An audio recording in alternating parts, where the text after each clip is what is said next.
think the pressure to look good, to be fashionable, to be hip, to be cool, to have all the right gadgets, to be perfect in every single way, I think that pressure is enormous now. When I see people with lots of things, I feel a bit jealous, and I think, well, I wish I had that, you know. I've got a computer, a laptop, a mobile phone, DS, and I've got a telly in my room. It's a fear that I'm not going to fit in.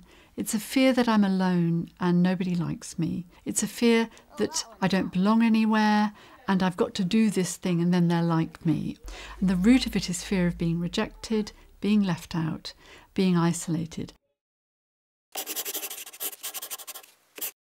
We want our children to have the latest toy, and to play nicely and get what they want.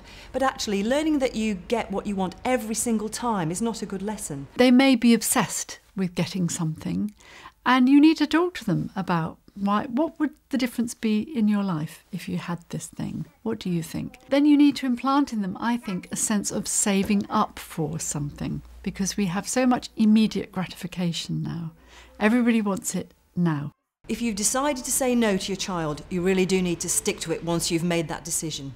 So no matter how hard they press, what pressure you're under, do stick to that no. If you don't, you've kind of taught your child how far to push you before you'll cave in and say yes to them.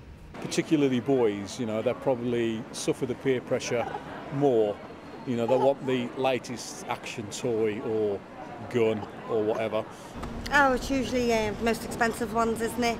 Like the high-tech stuff like PSPs, mobile phones, laptops.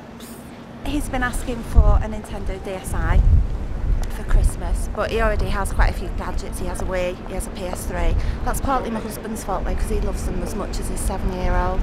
To instil some sense of value, you need to say, well, this costs a lot of money, and to get this thing, you're going to have to save your pocket money.